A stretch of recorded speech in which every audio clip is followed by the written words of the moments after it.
This podcast is a quest for well-being, a quest for a meaningful life through the exploration of fundamental truth. Enlightening ideas, insights on physical, mental, and spiritual health. The inspiration is love. The aspiration is to awaken new ways of thinking that can lead us to a new way of being well. Welcome to Body, Mind, and Soul Healing Conversations.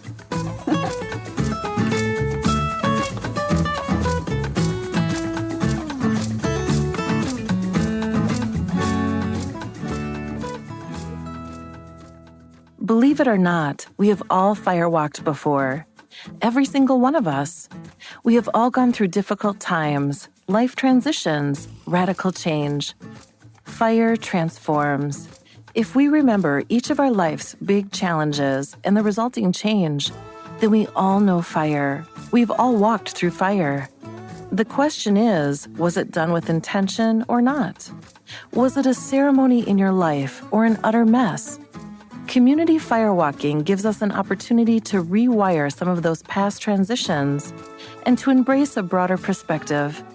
It allows each of us another chance to go through the fire, this time with clear intention and support to make it to the other side. Valeria interviews Jen Hudziec. She is the author of Ancestral Healing, a guided journal for observations, reflections, and connections with your ancestors. Jennifer Hudziec is a ritualist. Her whole life has been shaped by the transformative powers of ritual. As a child, she was raised Roman Catholic, but was an animist at heart, spending all her waking hours outdoors, communing with the natural world. Jen departed institutionalized religion when she was 18 and began a lifetime of exploring various spiritual paths.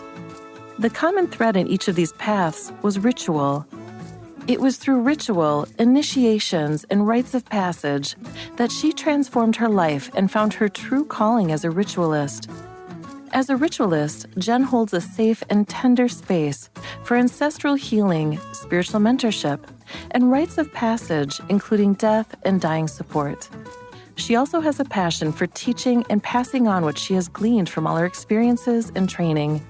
She is truly dedicated to being able to meet people where they are, and therefore provide a spectrum of offerings from free online rituals to group work and private lessons. Meet Jen at jenhudziec.com. Here's the interview with Jen Hudziec.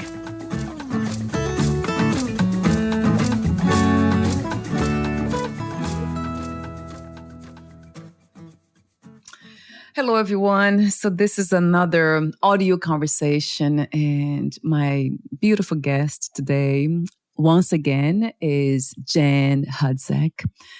We have talked before in the past, and I know that what stayed with me of you, Jen, was this perfume of exploration, of freedom, really. There's something about you that kind of opens this almost like this realm of freedom, and it feels that way. And I cannot explain exactly why, but I have lots of questions here that might kind of bring this into the conversation. Why you inspire me? Freedom, transformation, also, but freedom, for some reason, it's coming up much stronger. So, but the question that I have been asking for a long time to my guests from the get-go, it's always, who are you in your own words? But it has changed, and I mentioned this off record to you. So how would you describe what you are without any labels? Who are you in this very moment? That's great. Yeah. Goodness, in this very moment, and of course, along with life, who we are, I think, changes from moment to moment. But in this moment, I am a person that feels very content, and I feel very grateful. I really connect with this part of myself that has tenacity, Right. And I feel quite reverent for everything that I have in my life, for everything that's been brought into my life, and for, the people and the experiences that I have been so blessed to cross paths with. Right. So in this moment, I feel content. Mm, gosh, what a beautiful answer to that question, contentment. And the question that comes to me as follow-up is, how did you uncover that? And what do you believe helped you to come to experience this as a true, real state of being? Yeah, goodness. Well, again, it changes, from moment Yes. to moment. Yes. But I think that, back to what you were so graciously talking about in the beginning was this sense of freedom. And I think that to a large degree, my sense of contentedness comes from freeing myself from cultural norms, from freeing myself from my own expectations, from really allowing my spirit to express itself even in the face of great cost. And and so, I can sit here now in this moment and realize that I am content. But, it always hasn't been that way. But I think that sense of setting myself free over the decades has brought me to this point right now. Right. Yes. And that might be the reason why I had this strong sense of freedom, coming from you. Yeah. God, there's so much to unpack here. When I hear you saying setting myself free from my own expectations, and then the expectations of others, that's a big one too. What keeps us within that world of living for others and not aware that we are doing so? Because that has been my experience too. And going back, I would love to explore more also this idea, this concept of not having. Does it mean not? Do you mean not having your own expectations?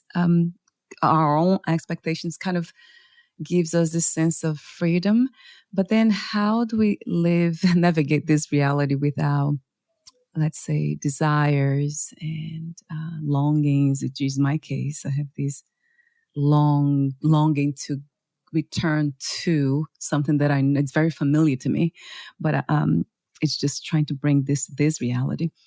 So talk to me about how why do we stay for so long without the awareness that we are not free, and sometimes we believe we are, and what it's like to set yourself free from your own expectations? Yeah, that's great. Yeah, I think that, we have such unconscious cultural molding that affects us on really deep levels. And there are also, implications from religion that we were brought up in, perhaps organized religions. There are implications from our heritage and traditions. And so there's all of these factors that come into play. And I think so much of the human design is based around finding what aligns for us and finding what feels congruent through, self-reflection and through bringing ourselves sometimes to our edges and exploring what it's like to live outside some of those expectations. Knowing that in a lot of ways, we're going to be okay. And in other ways, we're going to make sacrifices. Right. And so, turning that back on oneself and the idea of holding ourselves to expectations, I think dismantling and sort of teasing through and untangling all of these different places in our lives that we hold ourselves to. Mm-hmm. Yeah. So like untangling that and then finding what is really true for us. And I know that, part of my expectation of myself was intergenerational, and that was a sense of perfection and growing up in a perfectionism paradigm. And there are things about that were deeply unhealthy. And there are pieces of that keep me striving and keep me on task and keep me proactive in my life. But that all comes from a sense of free will as opposed to external, expectations. And then also examining even within that realm, like what is realistic for me? What feels realistic and what lives in the dream time, and trying to marry both of those so that there is that sense of content, so that there is that sense of forward motion that feels in alignment with what is being presented in this reality. Yes. How beautiful. I love this concept, this idea of alignment. And when you say being true to what is true to us, finding what feels true to us. And then I never heard it the way you just expressed it, kind of marrying the realistic with the dream. So what is this is another beautiful topic in itself, though, because the mind tends to kind of create its own reality all the time, almost like here and now, and it keeps creating its own ideas and I don't know, it's projections, some people say, of what life is, what this moment should be. And then we have the body that it seems to live in a different realm, and then it has its own reality that's more grounded, more honest and simple. It feels very simple to me when I feel the body. I would love to hear that from you, though, because it has been in this moment. But before that, because I can go on and on with my own questions here, everything I hear from you, it sprouts all these questions. I have to write it down. So, but for now, I'm going to hold on that just for a moment. What it feels natural and simple to the body. But then talk to me about the work you do, especially fire walking, which is the topic of our conversation today. I wanted to actually say that, the transformative power of fire walking. So what's the connection between all of that we have been talking so far and fire walking? Yeah, goodness. The fire walking is exactly what it sounds like. It is walking across a pathway of hot coals for your listeners who aren't quite aware or don't have a clear picture of what it is. And it is transformative, like you have said. It is a transformative, radical ritual that really you encapsulated it so well with what you just stated about the mind creating reality and projections. Mm-hmm. And, this radical ritual challenges us through the power and the energy and the vibration of the fire, because truly fire is an elemental vibration as well as a physical expression. Mm-hmm. But it really challenges us in many ways to set ourselves free from our fears, from our limitations, from our construct of what our reality could be or is. And it truly does bring us into alignment with a part of ourselves that is deeply sacred and ancient and reverent. Gosh, yes, fire walking. And it's funny how you said that so clearly and straightforward. It's exactly that. Walking on hot charcoals. But the symbology, I was reading about that. I mean, there's really an intention, right, Jen? That's we set an intention, and the way you spoke, the way I understood, and I would just kind of try to elaborate here. From what I understood from reading about Firewalk on your website, is that it's symbolizing the challenges that we go through in life and how we can transform those challenges into wisdom. Yeah. And that has to do with the intention, almost like an intention that is not just set, but also maintained throughout the process. Am I on the right track here? Yeah, absolutely. Absolutely. So beautifully said.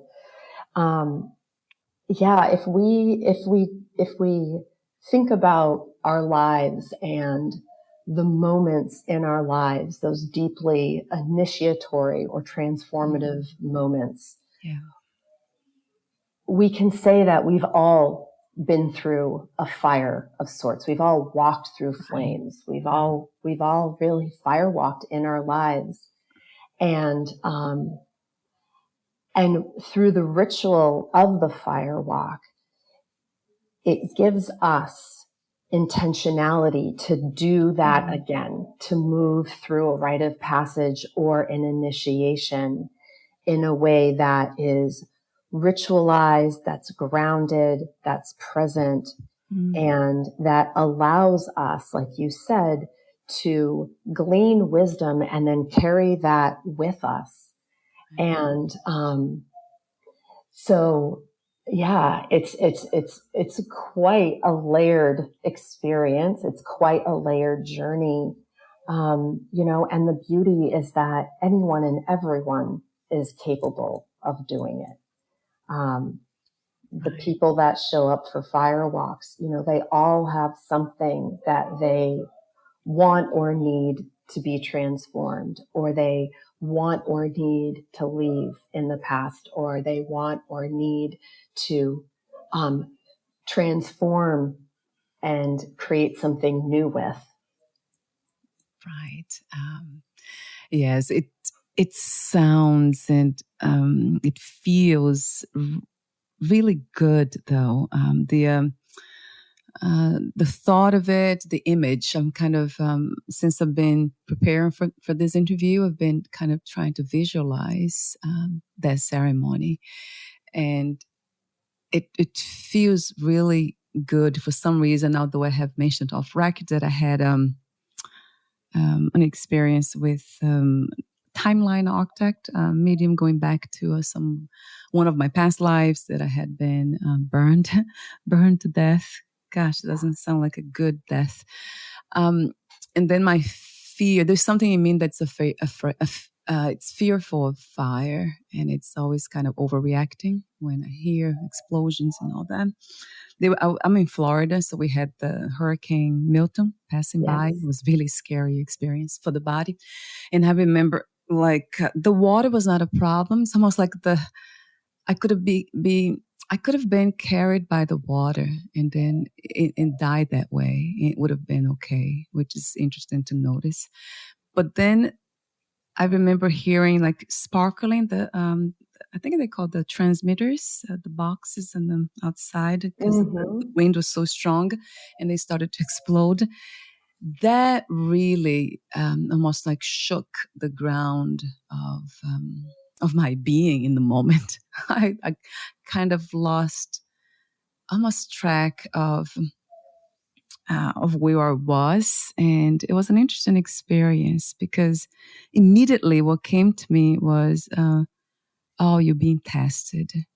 That's what it came to me. The mind kind of said that this is a test for you.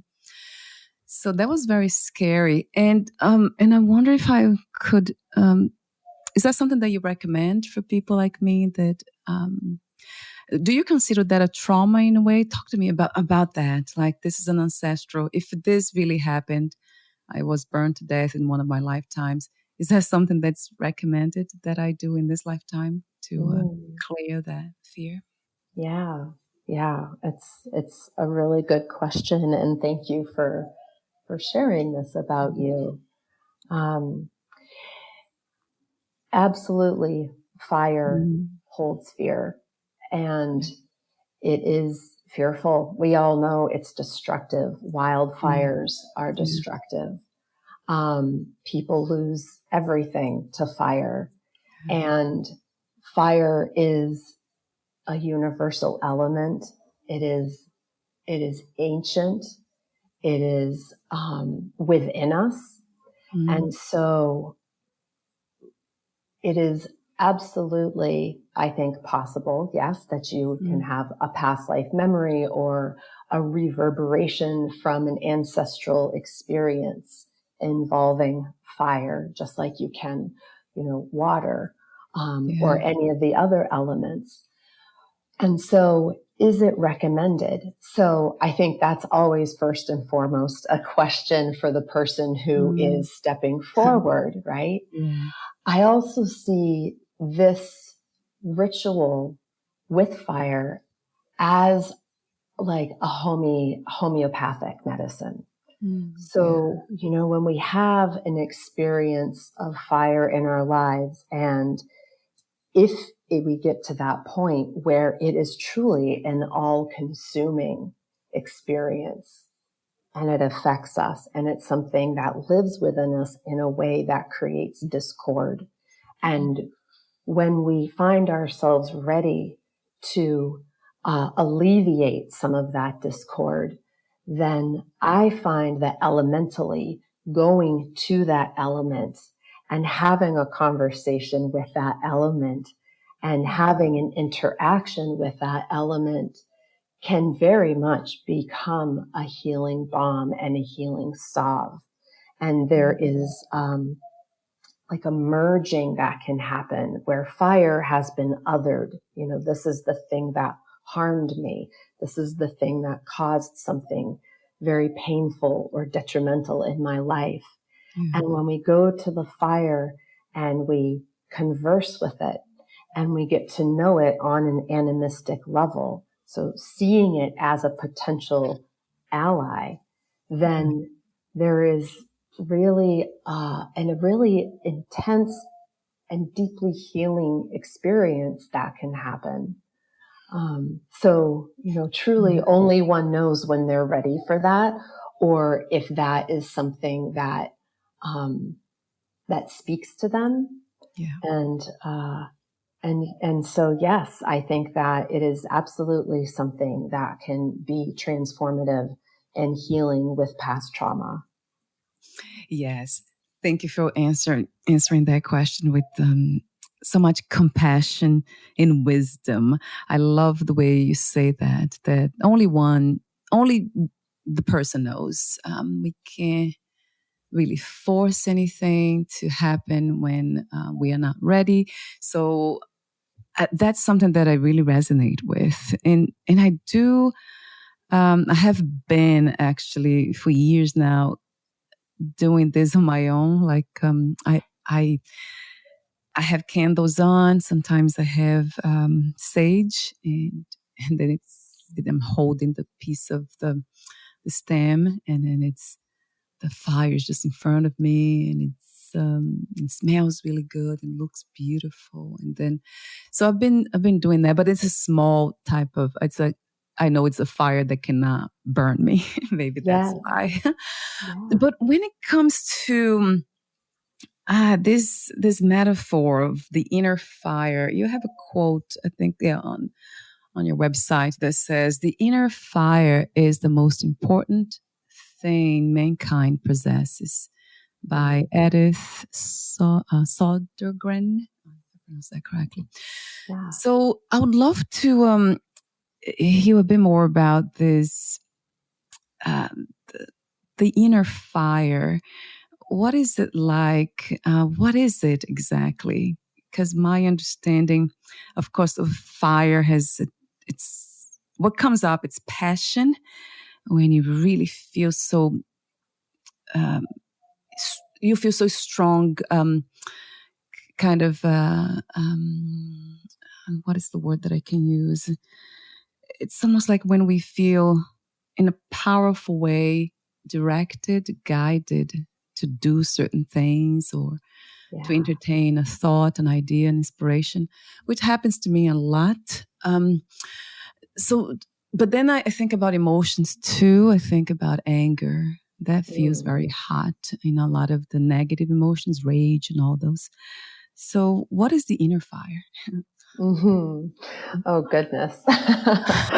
That's great. So I can only speak to what my experience is of inner fire, but to dovetail with, so many of the beautifully descriptive words you used, for me, inner fire is vision. It is the vision of a life that is perhaps unburdened by certain things, like experiences we've gone through, people, places, and things that no longer are in alignment with that vision.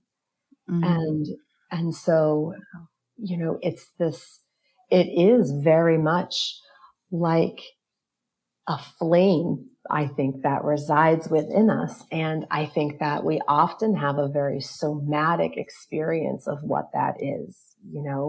We have a sense of when our inner fire is really lit up. We also have a sense when our inner fire is quite tamped down. Right. And, when you bring your being to the fire and you stand before this huge pyre of wood that's been built, and the fire is lit by everyone at one time, it is very much like a collective vision that's coming together. And throughout the ritual, as the fire dies down, you can sense your own inner fire, like either it's been lit or it's been met. And as the fire throughout, the evening or the day for this ritual starts to die down, you can see how it has really brought forward people's visions of their life and what they can see in their lives manifesting. And then, and then they meet fire with fire. They have that inner vision and that inspiration. And then they walk across the coals and it's met. Wow. Yes. I love that. I love that. I have to say it again. It's beautiful. The vision. And then the word that came to me, you use a different word, unburdened. But the word that came to me was unobstructed. Unobstructed vision. It's so pure and so clear that it allows that for that fire to burn, to keep burning or increase in intensity. That is such a beautiful thing. And I have a question for you. You mentioned earlier, I think one of the first things that you said when I asked the question about how would you describe yourself without any labels, contentment. So was that a vision for you?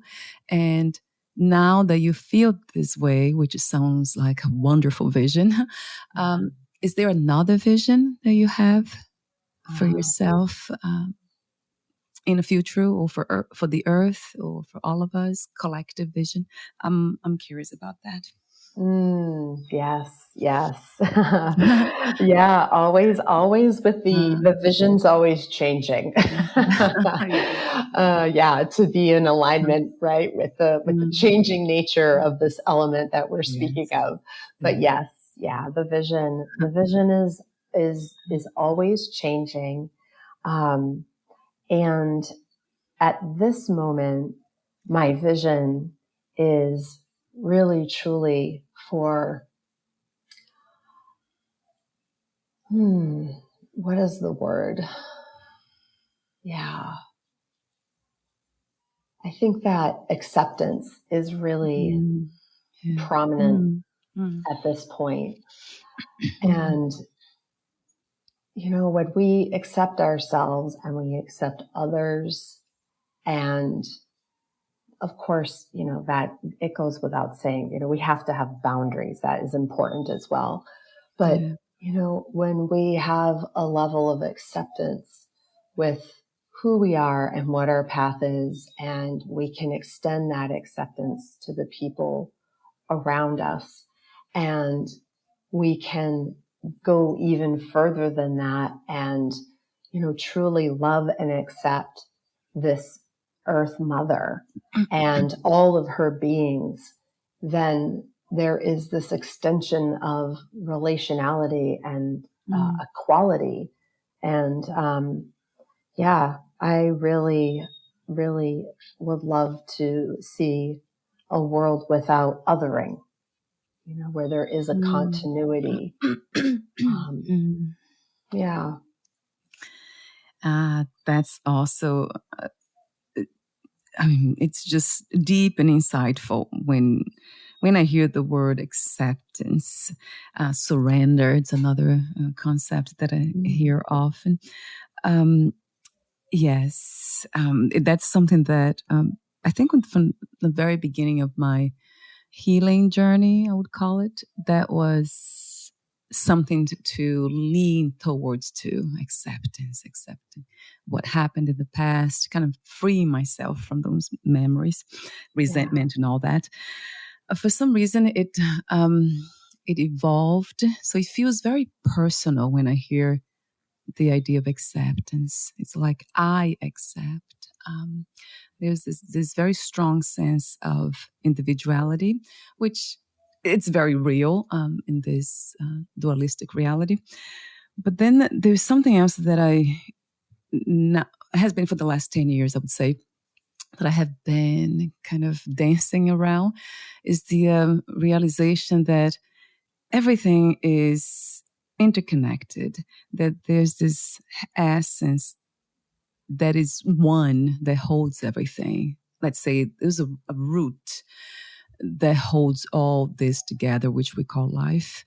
So I keep going back to that for some reason. I don't know if it is beyond acceptance and surrender, but it feels more like becoming, it's almost like being so non-local that I'm just united with everything, that there's no room for even the discrimination, the judgment.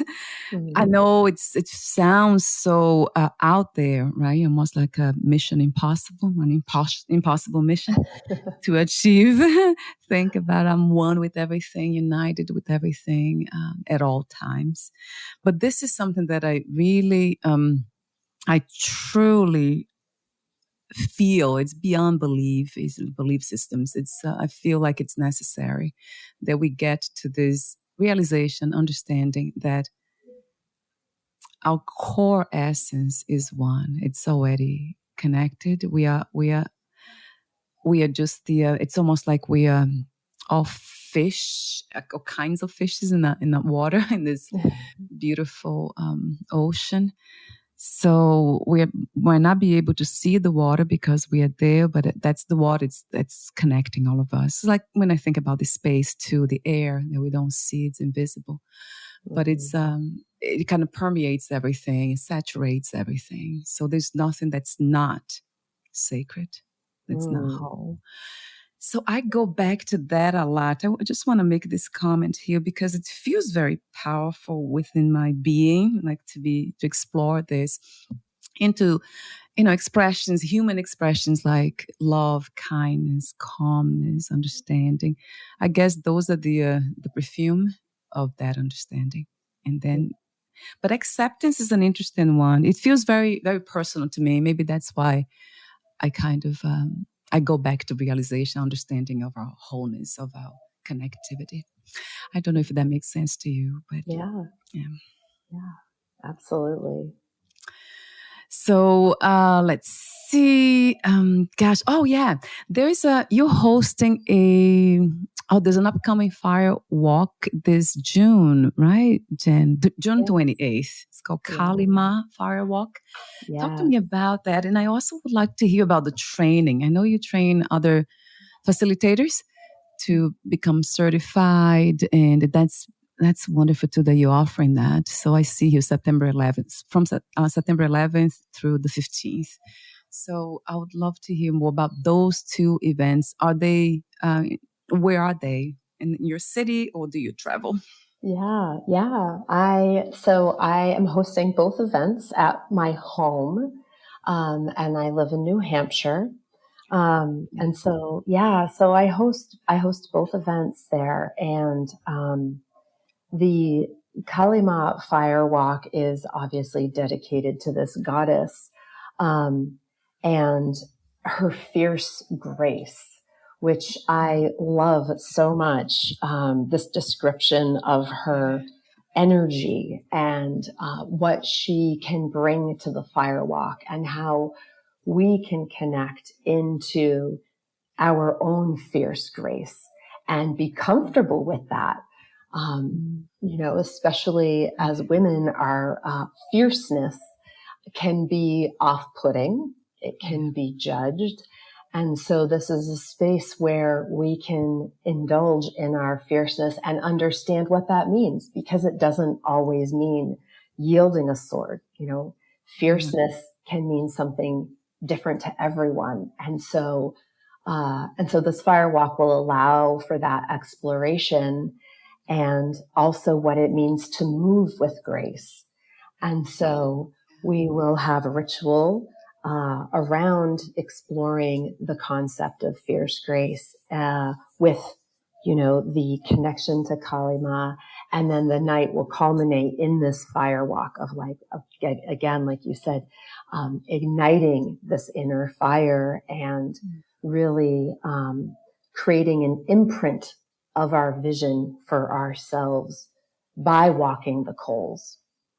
So that's a little bit about the event. And then the training in September is a 5-day, I like to call it an initiation, because not everyone who arrives at the training has a clear vision that they want to host fire walks or other radical rituals. So the other radical rituals being a glass walk, which is walking across broken glass, an arrow break, and a rebar bend. So these are all other rituals in their own right. But some people show up and they're not sure why. They don't necessarily feel like they want to facilitate fire walks for other people, but there's something about the fire and spending 5 days in an initiatory setting that is based in ritual that is really calling to them.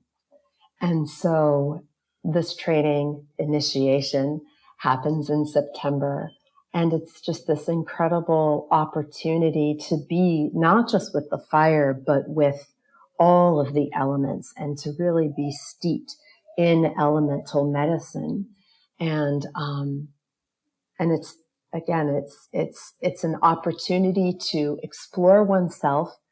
Yes, come out with a really incredible training that is steeped in a really solid and ethical firewalking lineage, and also, people come out transformed. Yes, it sounds so inviting. Ben, kind of thinking here, I wish you were close to me. You are my neighbor. I'll be there tonight to do one of these. Wow. Sounds so inviting. quick question. Because I have heard about it, of course, fire walks. And I think Tony Robbins used to do that in the very beginning of his career, I believe, and so many other people.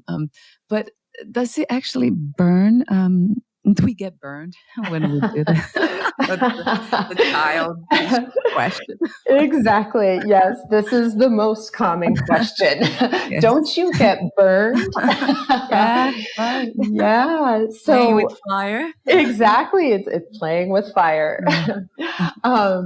So the answer to that question is yes, you can receive what we call little sun kisses.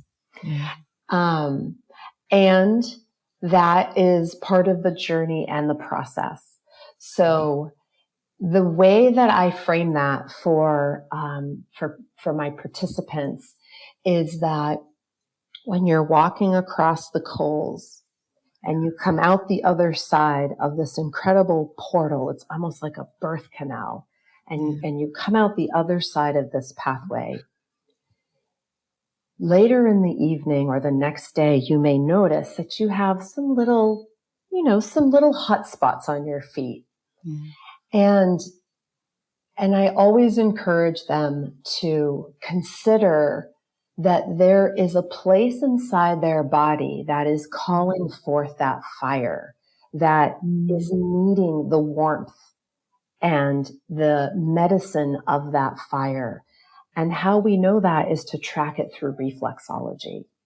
So you can look at a reflexology chart and see, oh, wow, okay, that spot corresponds to my lung. Maybe I just need to, pay a little bit of attention to my lungs. And so, so framing it in that way changes the entire dynamic of, perhaps receiving a little sun kiss. And in many ways, people may think I'm crazy, but in some ways it's almost like a blessing. You're receiving this touch, you're receiving this kiss. And it doesn't matter how many times you walk the fire, every single time is different, and what you need and who you are is different. And so you could walk 100 times and receive a little sun kiss on the 101st time. So it's different every time. And I will say as well that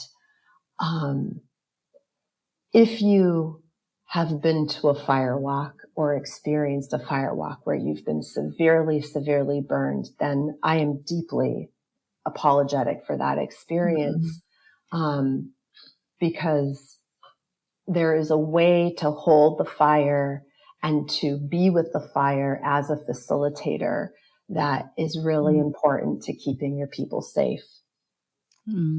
Yes. I love to hear that too.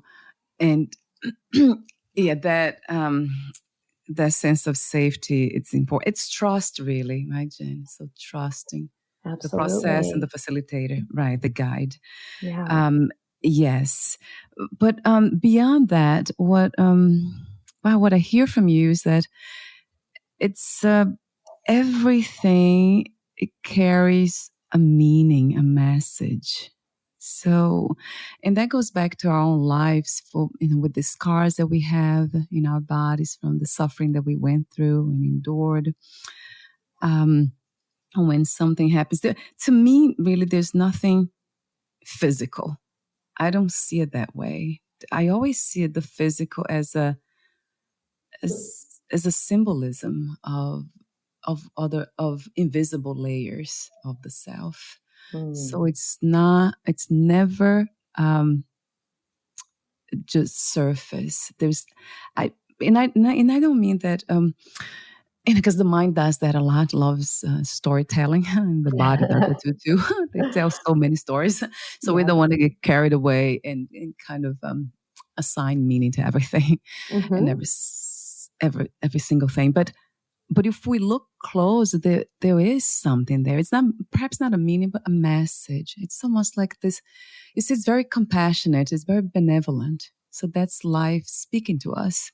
And I love the way you talk about being sun-kissed, right? It's like nature communing with the spirit and kind of telling a story here that's quite simple and obvious.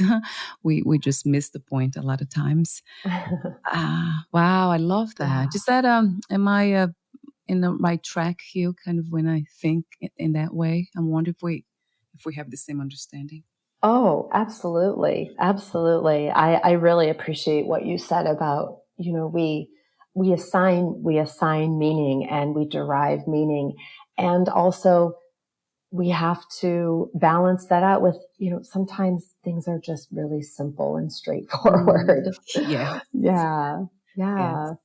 Yeah. And we're almost at the end, but I wanted to get this in here about, okay, the body, mind, spirit. And a lot of times I include the heart too. I don't know why. You see, I see everything is happening in wholeness, all these parts. They are not really parts. It's like, again, like the fish swimming in the ocean.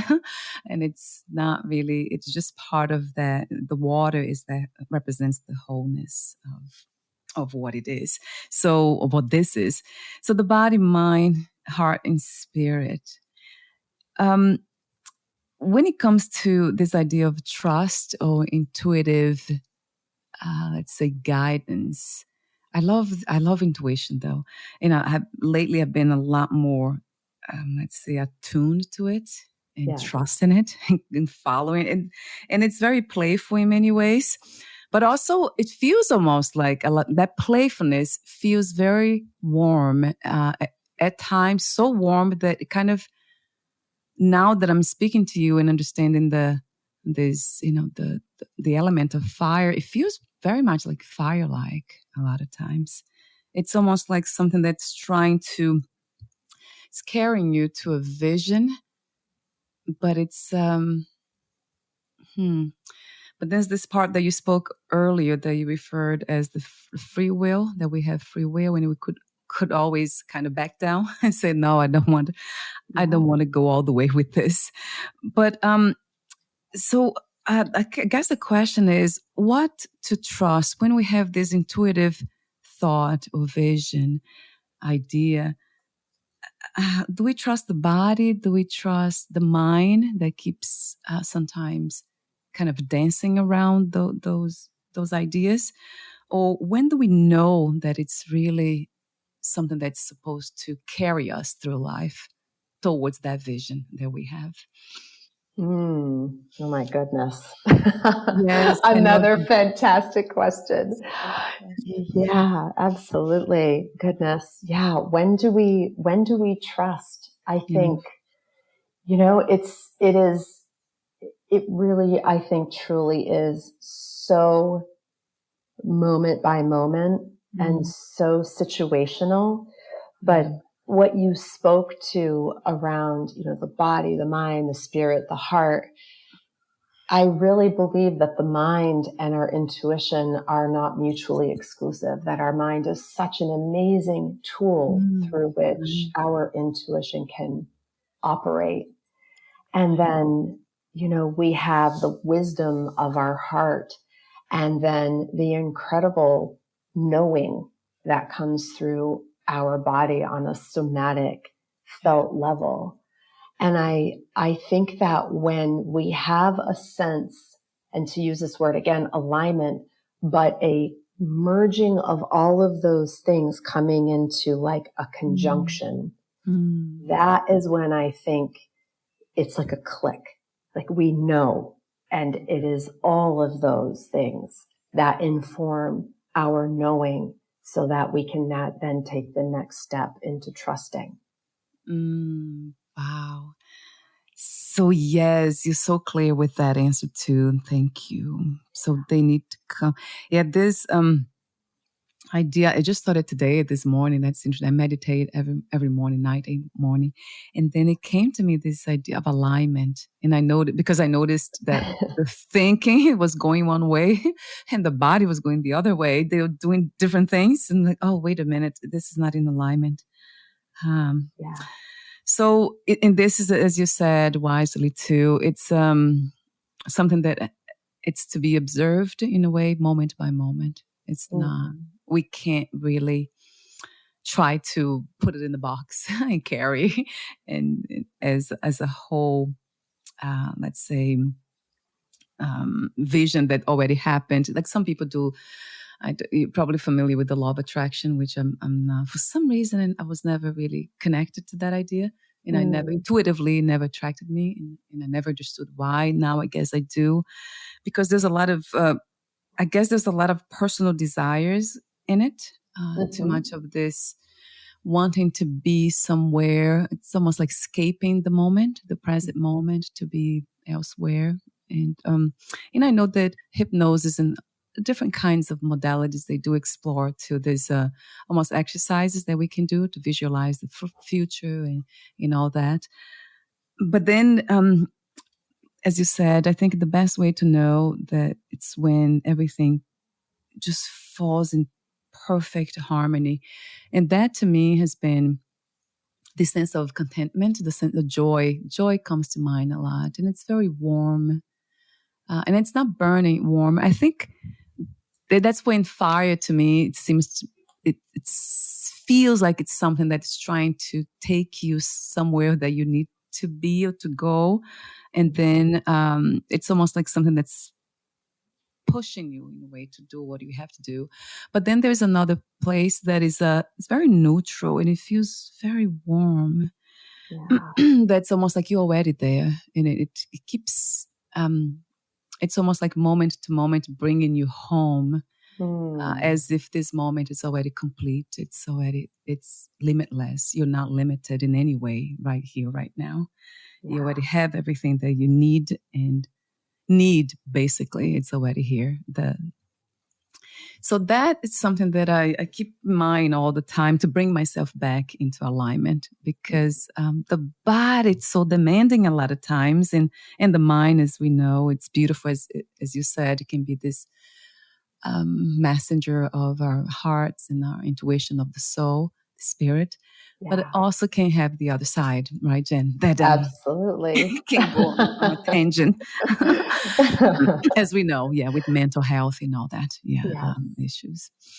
So, would you like to add anything to all that I just went a little bit? I got carried away here. Yeah, no, I think everything that you're saying is so poignant, and I love that you are sharing that. That joy feels really warm for you, and that it carries you, it can carry you forward. And when I spend time with fire and I reflect on fire and I converse with fire, it's very much that vehicle to community, and that community which brings warmth and joy. And when we gather around for the fire walk, we are gathering together around this element, just like our ancestors have for tens and tens of thousands of years. And so that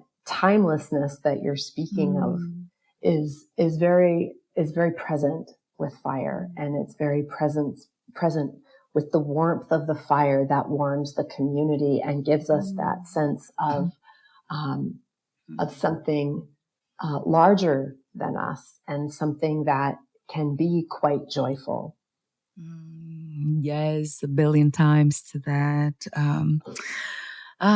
To that experience, which I call sacred experience. And I know I meet people here all the time, one-on-one like this, but it feels like a community. I don't know. Yes. It might be because of what you know to be true, that we are not alone, that we carry our bodies, all these ancestral imprints. So we are never really alone. We are coming here with a community. We represent a community in itself, each person. Interesting. Because it feels this way. And yes, the warmth of that joy to share sacred moments together. There's something about that that's just so warm. It's just in a way that I cannot even describe. I think the word is joy, the closest I can get to, but also love, of course. Another one. Yeah. I love what you do. Thank you so much for being open to share the experience, your own experience, and then dive deeper into exploring, what it's like to pass this on, this wisdom to other people. It's just incredibly rich and beautiful. Thank you, Jen. Thank you so much, Valeria. It's always so meaningful and fruitful spending time with you. So truly, thank you. Thank you. I have my hands together. I know I do that a lot, and sometimes some people are not so comfortable around the hands together, but it's the reverence to honoring that essence that we all share. So I want to mention your services. So ancestral healing, spiritual mentorship, death and dying, events and classes, ritualist circles as well. And of course, the fire walks, they are connected to the ritualistic circles and events and classes too, with the training that you offer. Is there anything that I didn't mention here, Jen, about your services? Oh, you have a book too. Yes, your book, Ancestral Healing. Yes. There is a journal available. And throughout the year, I often offer women's retreats as well in various locations. So that's also an opportunity to come together in the warmth of community and anchored oftentimes with radical ritual. Wonderful. Yes. And I have the information here on your website. I have the links. I'll have the firewalking link will be here, and also your website, jenhudziec.com. The spelling will be there. So it's easier to click, just be clickable, the website, because I don't want to dispel the words. But I want to thank you again for your beautiful presence in this reality. And thank you for saying yes to the work that you're doing. It feels like it's very much needed. It's from one level, everything seems to be at peace and wonderful. I mean, I experience that all the time in my own life, but I know, and I don't watch TV and all those things, but I have heard that there's a lot happening. There's a lot of suffering in this reality. So thank you for your contribution to well-being again. Thank you so much. And likewise, thank you. And I would love to be in touch again, of course, to continue this conversation with different topics. Thank you so much again, Jen, and we'll talk soon. Bye for now, my dear. Bye.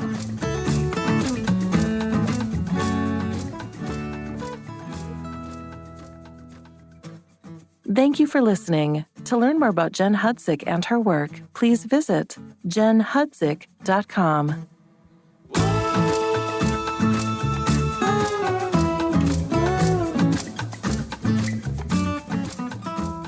To learn more about this podcast, please visit fitforjoy.org/podcast. Thank you again for listening, and bye for now.